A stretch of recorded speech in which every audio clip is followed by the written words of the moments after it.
Saudações, alunos da turma de 2019. Então, eu preparei este vídeo para ajudar vocês no trabalho de metrificação e versificação. Bom, eu preparei esse vídeo porque vocês sentiram um pouco de dificuldade nesta atividade, né? Atividade reflexiva que eu passei, coloquei lá no Facebook hoje pela manhã, no caso dia 11 pela manhã. Então eu coloquei esse hino e coloquei do lado a interpretação, e alguns de vocês relataram as dificuldades. Então vamos tentar entender como é que a gente chegou nesse resultado aqui, né? Bom, a atividade era para fazer baseado na roteiro de leitura de ontem, que vocês tiveram versos, estrofes e rimas de acordo com o livro da Norma Goldstein, né? Capítulos 5, 6 e 7. E aqui eu tracei esse pequeno roteiro junto com a professora Alessandra, e agora eu vou mostrar para vocês como dá para sintetizar ainda mais um pouco. Baseado nesses capítulos, né, porque tem informações que eu vou dizer que são pertencentes também ao capítulo 3 e 4, mas relacionados a esse capítulo, você vai classificar um verso em verso regular quando ele tiver métrica, ou seja, quando ele tiver algum tipo de medição. Como é que eu consigo perceber isso? A própria leitura do verso vai fazer com que você perceba que eles têm mais ou menos os mesmos tamanhos. Até visualmente, muitas vezes isso é possível. Versos livres, quando o poeta fez o poema sem utilizar nenhum tipo de metrificação. Polimétricos, quando os versos tiverem tamanhos diferentes, e eu não vou dar nenhum exemplo aqui, mas depois eu posso colocar lá na página do Facebook, lá no grupo.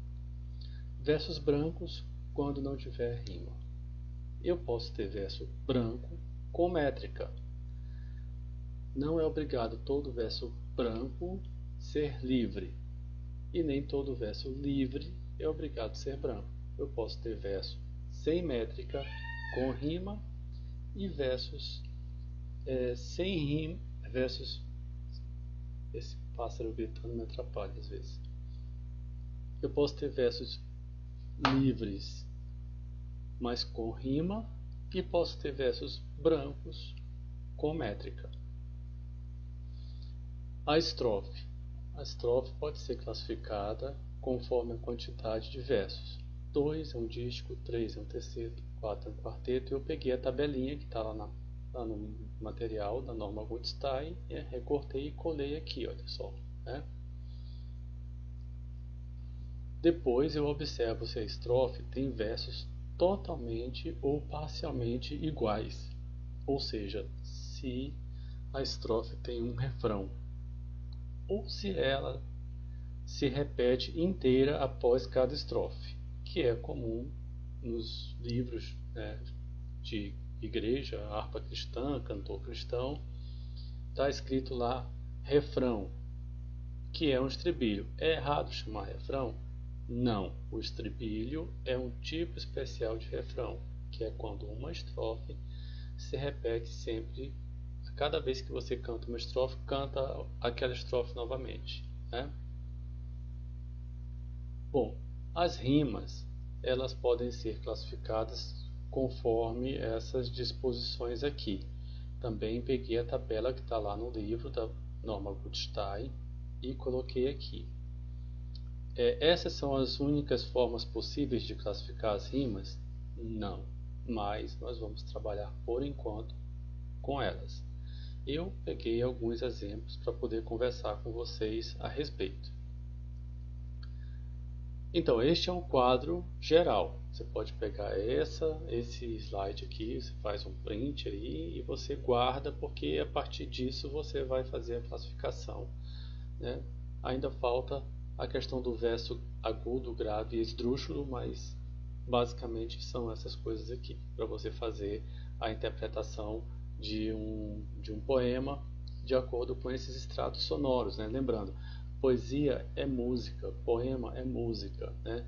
Lembra aquela classificação do Ezra Pound?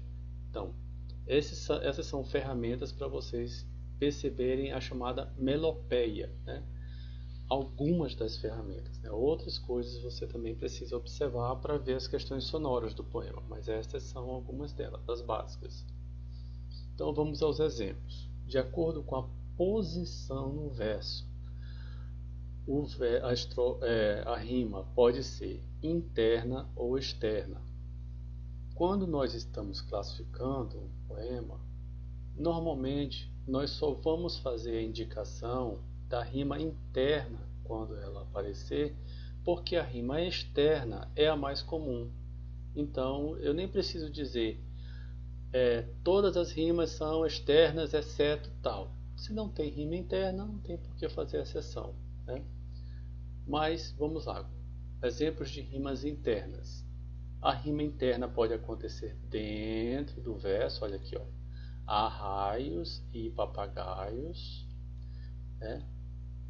Mas a rima interna também pode acontecer do final de um verso para o meio do verso seguinte. Olha aqui, né? Anjo sem pátria, fada errante, perto ou distante, que de mim tu vás. Há de seguir-te uma saudade infinda, hebreia linda. Então, do final de um verso para o meio, né, para a parte inicial ou meio do verso seguinte. Eu posso ter rima interna do meio de um verso para o meio do outro?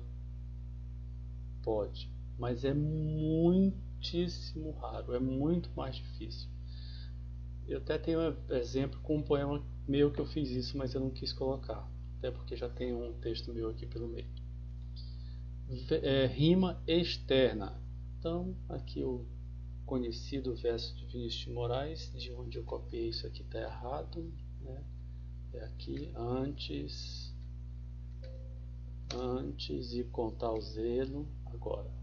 Então eu tenho aqui, ó, atento, né, o final do verso, né, com pensamento. Veja que eu estou marcando apenas da vogal da rima em diante, né? Tanto em canto. Então eu tenho o primeiro verso rimando, né, o final do primeiro verso rimando com o final do quarto verso, o final do segundo verso rimando com o final do terceiro verso. Bom, o importante aqui é o exemplo da rima externa, né? Então essas são rimas externas.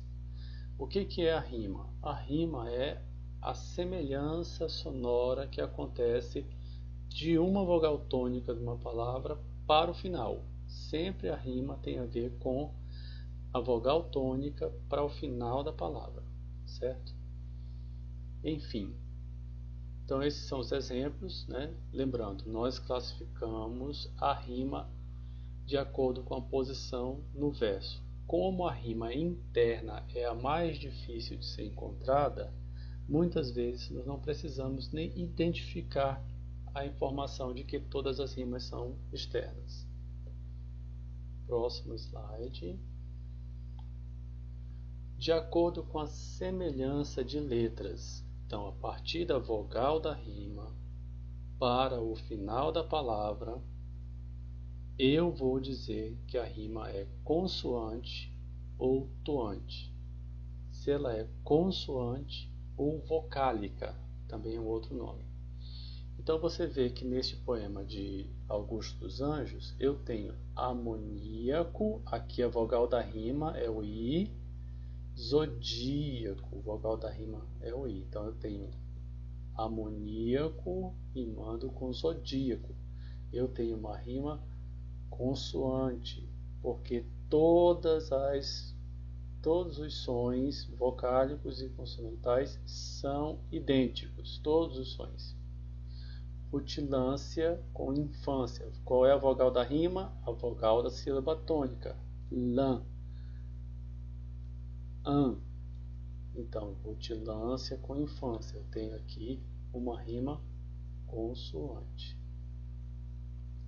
Assim como acontece com a rima interna, a rima vocálica ela é menos comum. Exatamente por ser menos comum, normalmente numa classificação nós também não dizemos que a rima ela é consonantal, porque é o que mais existe, mas acontece. A rima vocálica ela é rara, não tão difícil de ser encontrada quanto a rima interna. Rara não é uma classificação aqui, por favor, tá? É apenas dizendo que é difícil de encontrar. Antigamente, essas rimas chamadas vocálicas, elas davam um efeito bastante bonito para o poema, a ponto de tornar belo, né? Destoando de muitas outras. Mas, infelizmente, hoje, em muitas canções que não têm uma riqueza poética muito grande, a gente encontra coisa como bolo rimando com torto, que é uma rima vocálica também. Então vamos ver aqui onde é que está a rima vocálica. Apenas as vogais rimam.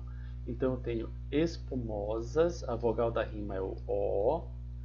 Rochas, a vogal da rima é o O. Então eu tenho espumosas rimando com rochas, rimando com fora. Veja que apenas as vogais vão coincidir. Normalmente, a estranheza da rima toante ou vocálica, ela é tão grande que quando nós lemos as palavras isoladamente, a gente não percebe a rima vocálica. A gente precisa ler o verso todo. E exatamente por causa dessa dificuldade de percepção sonora, é que normalmente as rimas vocálicas são em versos perto um do outro. Então, é ferir a quilha da fragata, as artérias espumosas, das altas internas vagas, é navegar por entre as rochas e extrair exangues lascas, vergões por dentro e por fora. Então, aqui eu tenho, deixa eu colocar em negrito, né? Espumosas, rochas e fora. Então, novamente, apenas as vogais. Eu tenho Z aqui, que equivale ao som, eu tenho X e eu tenho Re nas consoantes. Então, essa rima aqui, ela é uma rima vocálica. Observações. Bom, quando eu tenho uma rima como essa, amor, com flor, que não está na classificação aqui da Alma Goldstein, mas no capítulo anterior ela comenta versos agudos, rimas agudas. Quando é que eu tenho um verso agudo? Quando ele termina em oxítona. Quando é que eu tenho um verso grave? Quando ele termina em palavra paroxítona.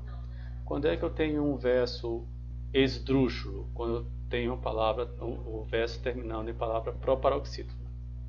Enfim, a observação aqui é sobre a rima consoante ou toante. Quando eu tenho uma rima com palavras oxítonas, eu não tenho como classificar em toante ou consoante. Normalmente não classificamos de jeito nenhum. A tendência é classificar como consoante, até porque pode ter depois da vogal da rima algum tipo de consoante, mas normalmente nós não classificamos. Então, quando você encontrar isso aqui, né, sofrer, vou colocar em negrito para vocês identificarem e perceberem a rima, né? Nossas horas só terão sempre muito amor, a saudade que mansinha chega e faz sofrer, e na nossa porta bate por vezes sem que sei que vai bater, logo vai se calar transformando-se em flor. Alberto Valença Lima. Uma estrofe horrível, um poema bem feio. Outra observação sobre a rima ser consoante ou toante, né? Consoante ou vocal. Olha esse poema de Cecília Meirelles. Eu tenho aqui desfaço e tenho passo. Vou colocar em negrito aqui essa rima. E agora, essa rima aqui ela é uma rima consoante ou toante, consoante ou vocálica. Se eu tenho a vogal da rima A, C cedilha, O, e tenho A, S, S, O. Se na sala eu pedi para vocês dizerem, né? Quem se arrisca? O que vale para o poema é o som. Então, como o som ele é igual, eu tenho uma rima consoante, ok? Rima consoante aqui no poema da Cecília Meirelles. Próximo. Isso aqui é o que mais vocês percebem visualmente, porque, inclusive, quando vão falar de rima, a primeira coisa que as pessoas vão falar é do esquema de rima. Por que normalmente o esquema de rima aparece em quadras ou quartetos? Porque é um tipo de estrofe mais comum, é um tipo de estrofe mais utilizada e que é uma quantidade suficiente de versos para poder você perceber se a rima ela é cruzada ou é emparelhada ou interpolada, etc. Então, eu vou colocar as letras do alfabeto em letra maiúscula nas rimas que forem aparecendo primeiro, vou distribuindo as letras do alfabeto, porque é uma convenção, é assim que se utiliza. Então eu tenho, não tem faltado bocas de serpentes, né? Serpentes, letra A. Quando é que vai aparecer um som repetindo de serpente? Maldizentes, eu coloco A também. Segundo verso, dessas que amam falar de todo mundo. Então eu tenho o quê? Eu tenho B, mata o teu amor profundo. Então eu tenho B. Quando eu vou escrever isso na horizontal, no texto em prosa, eu vou dizer que as rimas são AB, AB. Certo? Que é o que? Um tipo de rima chamada de cruzada ou alternada. Estrofe de Ferreira Goulart, né? Vagueio campos noturnos, vou colocar o A, que é a primeira letra do alfabeto. Muros soturnos, repetiu a mesma rima, letra A. Paredes de solidão, B. Sufocam minha canção, B. Então, quando eu vou colocar isso na horizontal, vou dizer que as rimas são A, A, B, B. Rima emparelhada ou paralela. Vinícius de Moraes, de todo meu amor serei atento, letra A. Antes de contar os erros sempre tanto, letra B. De rir é que mesmo em face do maior encanto, encanto com tanto, B. Pensamento, A. Quando eu vou escrever isso na horizontal, né, eu vou dizer que as rimas são A, B, B, A ou interpoladas. Bom, esses são os esquemas de rima básico. O que eu vou fazer em relação ao restante do poema? Eu vou continuar as letras do alfabeto. Como é que eu vou fazer isso num poema como Os Lusíadas, né? Chegou na letra Z, o que eu vou fazer? Não existe isso. Você vai pegar uma estrofe que é o modelo e verificar se ela vai valer para todo o poema. É o caso dos Lusíadas. O esquema de rimas da primeira estrofe é o mesmo esquema de rima para todas as estrofes. Então basta você informar que o esquema de rimas daquele poema todo é o esquema tal. Se você for fazer análise de um soneto, por exemplo, aí você continua as letras do alfabeto, caso o som de uma estrofe para outra modifique. Eu não separei um soneto, mas é muito comum vocês encontrarem sonetos com as rimas identificadas em vários lugares, em várias páginas da internet. Inclusive as letras das rimas, elas são importantes para depois as pessoas falarem sobre a classificação dos outros tipos. No modelo que eu passei para vocês, eu preferi numerar os versos, né? Então, próximo slide. As rimas podem ser pobres, de acordo com a classe gramatical, ou ricas. Mesma categoria gramatical, pobre. Categorias gramaticais diferentes, ricas. Bom, os poetas parnasianos tinham uma preocupação muito grande em colocarem todas as rimas ricas de acordo com a categoria gramatical ou de acordo com a incidência sonora, que é o próximo tópico. Então vamos lá, né? Edifico e fico. Eu tenho um verbo rimando com um verbo. Rima, outro. Se permaneço ou me desfaço. Verbo. Não sei se fico ou passo. Verbo. Verbo com verbo, rima pobre. Mesma classe gramatical, rima pobre. Não tem faltado bocas de serpentes, substantivo, e a todo mundo ferem maldizentes. Maldizentes é um qualificativo, portanto um adjetivo. Serpentes com maldizentes, classes gramaticais diferentes, portanto rima rica. Veja, rima, eu quero colocar a, né? A, então rima a é rica. E a rima B, né? Opa. B, mundo com profundo. Todo o mundo, substantivo. Mata o teu amor profundo, adjetivo. Classes gramaticais diferentes, rima, a rima B, ela é rica. Ou você indica rimas ricas, porque todas são ricas. Então não precisa você ir colocando de uma por uma. De tudo ao meu amor serei atento. É um qualificativo, então adjetivo. Dele se encante mais, vamos colocar a letra também. Letra A. Então a rima A, ela vai ser rica. Classes gramaticais diferentes.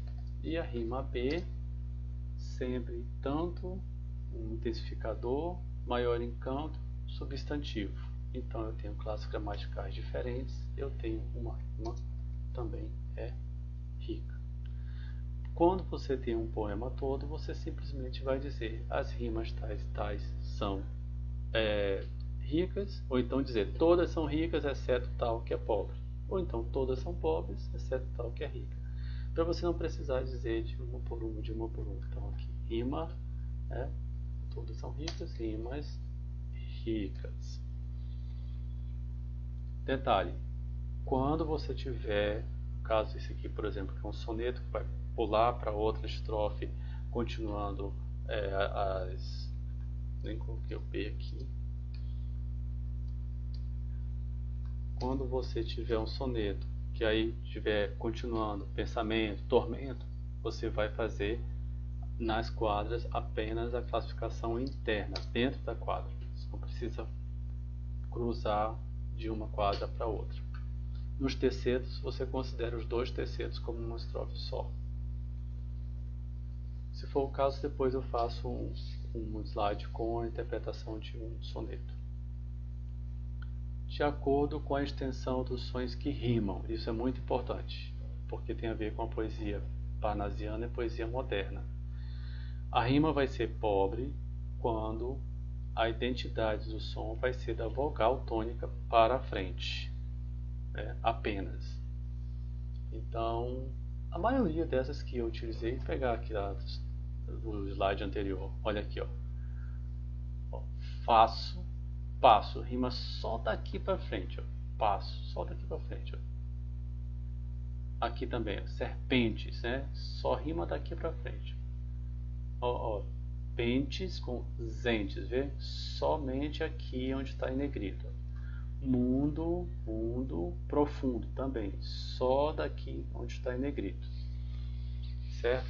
Agora, aqui o que eu tenho, qual é a rima? Noturnos, rimando com soturnos, mas o T que está aqui antes, olha, ele também tem o mesmo som antes da vogal da rima. Por isso eu digo que essa rima é rica de acordo com a incidência sonora ou de acordo com o aspecto fonético. Aqui ela chama apenas de extensão dos sons que rimam.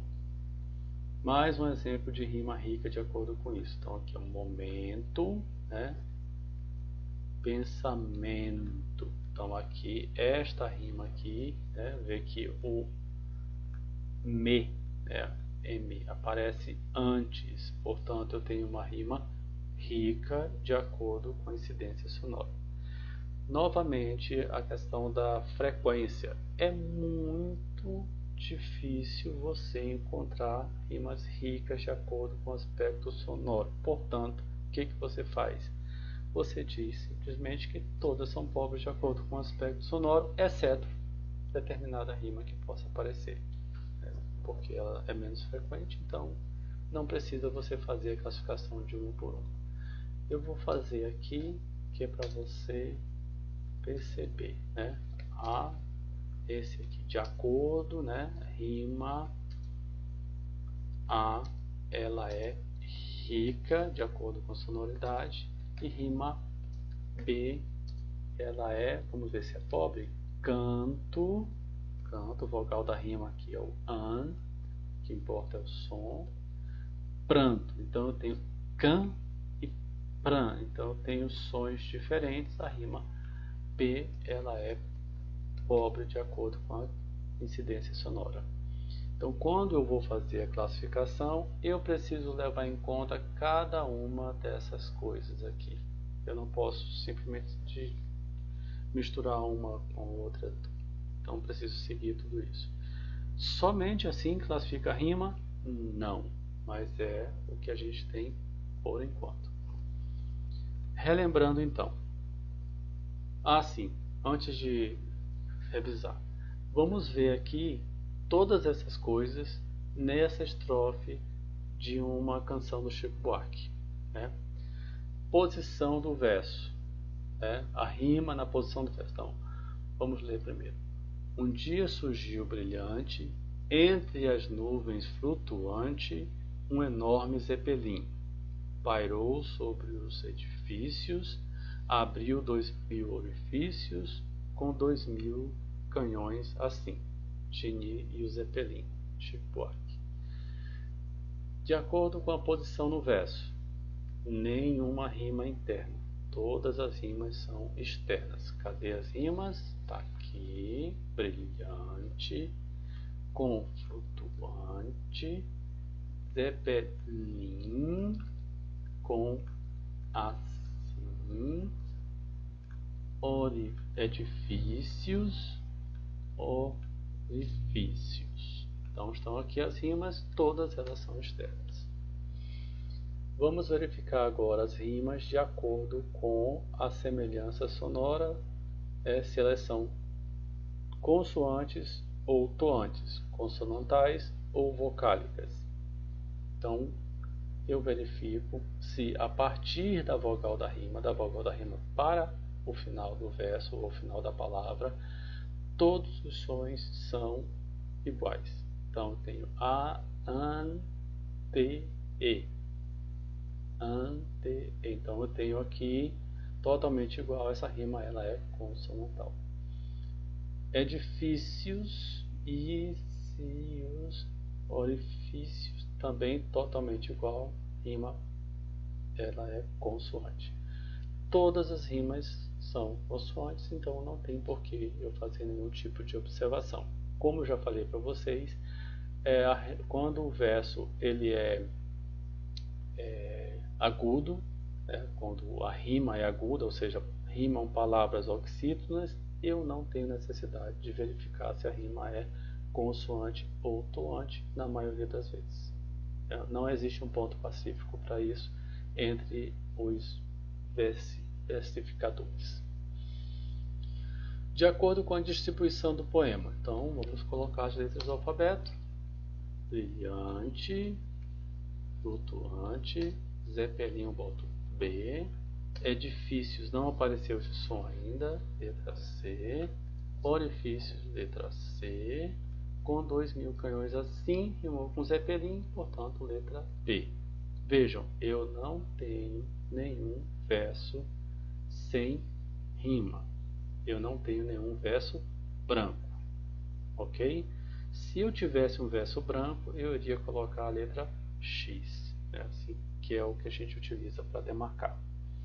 Então, qual é a classificação dessas rimas? Então, primeiro vamos lá escrever aqui sobre elas, né?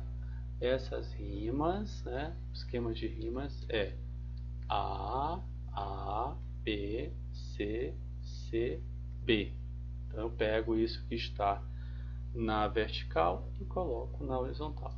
Eu vou dizer, então, que as rimas A, E, C, C são rimas paralelas. E, B, traço, traço, B é uma rima interpolada. Continuando, né, a classificação, né? Então aqui quanto a distribuição do poema já coloquei. De acordo com a classe gramatical, a rima, agora a gente já tem o nome para a rima, né? A rima A, ela é o que? Ela é de acordo com a classe gramatical. Classe gramatical. A rima A, por que não boto AA? Porque não precisa, rima A. Um dia surgiu brilhante, então eu tenho um qualificativo, um adjetivo. Entre as nuvens, flutuante, também um qualificativo, um adjetivo. Então essa rima ela é, de acordo com a classe gramatical, pobre. Rima B. Um enorme zeppelin, substantivo, com 2.000 canhões assim, pronome. Então eu tenho classes gramaticais diferentes. Então eu tenho uma rima rica. Letra C, ou rima C. Parou sobre os edifícios, substantivo. Abriu 2.000 orifícios, substantivo. Classes gramaticais iguais, rima pobre. Pobre. Ou então, A e C são pobres. Rima B é rica. Eu apago aqui. Não precisa fazer tudo, né? Vamos diminuir um pontinho aqui nessa letra. Então, suspender um pouco para poder caber embaixo. Agora, a classificação das rimas de acordo com o aspecto fonético. Então, rima A. Como é que eu classifico de acordo com o aspecto fonético? Se os sons são iguais apenas da vogal da rima para frente, eu vou dizer que a rima ela é pobre. Se a incidência sonora da vogal da rima para frente, mas também tem um som anterior à vogal da rima igual, eu tenho uma rima rica. Como já falei para vocês, as rimas ricas, de acordo com o aspecto fonético, é difícil, não são comuns. Então a gente pode só procurar se tem, em vez de ir anotando de uma por uma. Brilhante, flutuante. Lhe não é rica. Lim, assim, não é rica. Edifícios, orifícios. Olha só que maravilha. Tá aqui, olha. F, né? Fê. E aqui também Fê. Então, a rima C, ela é rica de acordo com o aspecto fonético. Certo? Bom, então, aqui um exemplo, né? Agora vamos voltar lá para o início, para onde surgiu todo o nosso problema. Então está aqui aquele quadro de novo, para vocês lembrarem. os versos, como se classificam, as estrofes, como elas se classificam, as rimas, aquele quadro que está no livro na Norma Gutstein, e agora o texto que eu escolhi, né, que eu pedi para vocês escolherem um da harpa ou do cantor cristão. Eu peguei esse do Inário Adventista e eu postei o comentário logo a seguir. Então vou explicar linha por linha o que é que tem aqui e que tem tudo a ver com o que a gente fez antes, né? Então vamos lá. Versos são decassílabos. Versos são decassílabos porque tem 10 sílabas métricas ou sílabas poéticas. O aprendizado da contagem de sílabas é um aprendizado lento e você tem que tentar ir percebendo como essas palavras vão se juntando para poder pronunciar. Você tem que imaginar, por exemplo, como é que esses sons vocálicos que aparecem entre duas palavras se comportariam se fosse uma palavra só. Moeda. Você tem um hiato. Então, o som é separado. Você tem 3 sílabas. Então, esse exercício que às vezes numa palavra já é difícil, né? Quando você está num verso, ele se torna um pouquinho maior. Leia pausadamente. Imagine essa leitura em voz alta. Quando é uma canção, às vezes facilita você lembrar da melodia, a pessoa cantando, né, ou você cantando. Às vezes isso pode atrapalhar por causa dos alongamentos, né, de notas que vão fazer com que algumas sílabas pareçam ser 2 ou 3. Versos decassílabos, exceto o 6 e o 8. Então esse aqui, com grande estou, que repete aqui, ele não tem 10 sílabas métricas. Versos brancos, ou seja, versos sem rima. Eu preciso dizer que todos têm rima? Não, porque se eu já estou indicando que esses são brancos, é porque os outros com certeza têm rima. 9 e 11. Cadê eles? Florestas, alto da montanha. Floresta e montanha não rima. Então eu tenho esses 2 versos que são versos brancos. Rimas externas. Como eu disse, nem precisaria, mas estão todas aí. Todas as rimas são externas. Elas são agudas, e aí eu realmente, quando escrevi, eu esqueci que isso tinha a ver com o capítulo anterior, mas está valendo, né? Quando é que as rimas são agudas? Quando rimam palavras oxítonas. Cadê então? Mãos, manifestação. Cantar, murmurar. E as rimas são graves em 1 e 3. Maravilhado, espaço. Então, quando é que a rima é grave? Quando as palavras são paroxítonas. Está aqui, maravilha. Essa é a sílaba tônica. Lhá, e essa é a sílaba tônica. Pá. Ainda tem dificuldades em conseguir encontrar a sílaba tônica de uma palavra. A melhor dica que a gente tem é você imaginar como se a palavra que você quer saber qual a sílaba tônica fosse o nome de uma pessoa e que você precisa gritar o nome dessa pessoa que está distante, né? Eu acho estranho hoje quando as pessoas dizem que estão gritando e alongam a vogal no final, né? Maravilha! Ninguém diz desse jeito, né? Imagina, se você for chamar alguém, você não vai chamar... Vou imaginar aqui o nome de uma pessoa. Fernando.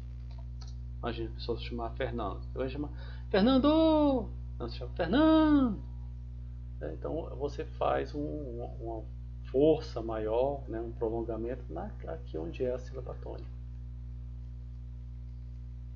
Bom, continuando. Rimas cruzadas na primeira e na terceira estrofe. Então tá aqui, rima cruzada, né? A,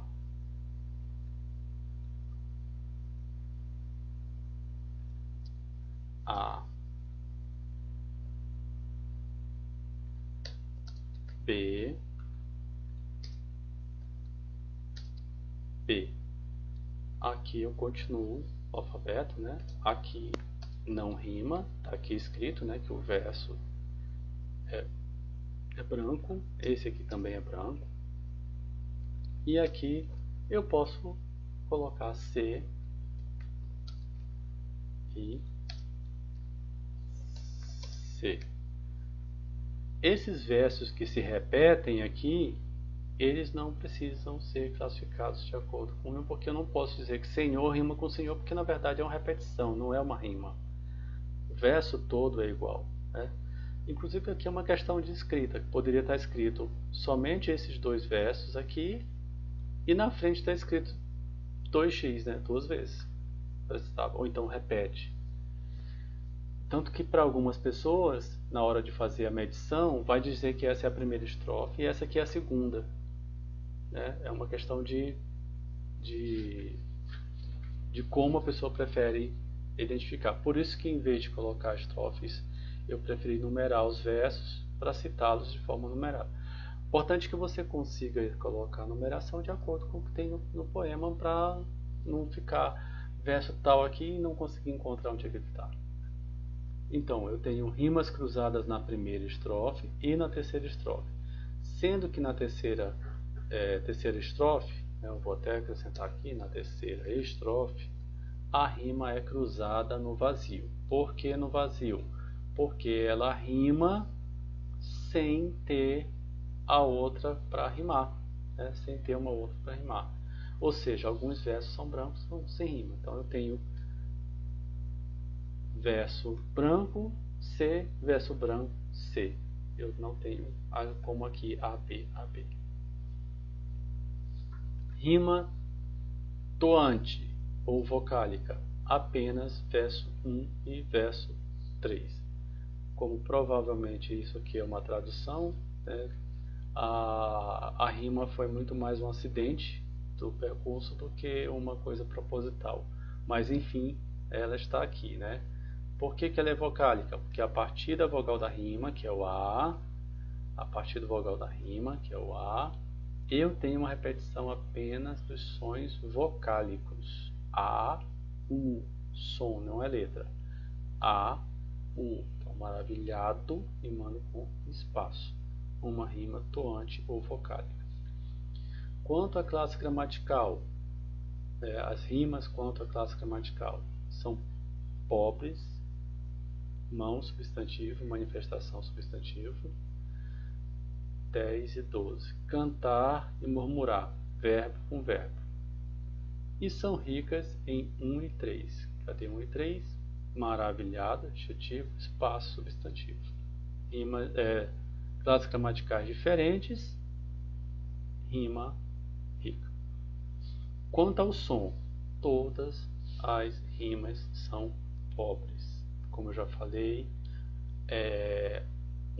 uma rima rica quanto ao som ou ao aspecto fonético não é comum de encontrar. São 3 quadras, estrofes de 4 versos, sendo a segunda estrofe um estribilho, um tipo de refrão que consiste em repetir uma estrofe. Porque, segundo eu já ouvi cantar, canta-se a estrofe 1, estrofe 2, estrofe 3, volta para a estrofe 2. E como normalmente algumas canções são repetidas do início ao fim várias vezes, né? Se eu não estou enganado, esta aqui o movimento é 1, 2, 3, 2 de novo, 1, 2, 3, 2 de novo e encerra. Então essa é a interpretação, né, a classificação dos versos neste hino que eu escolhi para colocar lá no Facebook. Acabou a interpretação do poema? Não. Isso é apenas a classificação do verso, rima e estrofe de acordo com aqueles 3 capítulos da norma Goldstein, e mesmo em relação a esse aspecto sonoro, a interpretação ainda não está completa. Isso é apenas parte do que vem a ser uma interpretação completa de um poema, certo? Que por isso é um exercício curtinho, né? Se fosse dizer em termos de tamanho, eu tenho quantas linhas aqui? De baixo para cima, porque meu setinha de baixo não funciona. 2, não sobe também. 3, 4, 5, 6, 7, 8, 9, 10, 11, 12, 13, 14, 15. Pessoal, exercício mais pequenininho, né, gente? Tão curto. É isso. Eu espero que tenha ajudado a clarear. Desculpa não ter feito antes. Desculpa estar fazendo tão tarde e meio apressado, porque está assim, o dia está desse jeito com muitas atividades, tá? Pela manhã eu coloco, eu não sei se eu vou colocar agora na internet, talvez eu tenha que colocar no YouTube, mas enfim. Abraço, obrigado àqueles que fizeram seus comentários lá no grupo do WhatsApp dizendo das suas dificuldades, né? Tem que falar mesmo. Tchau. 3, 2, 1 e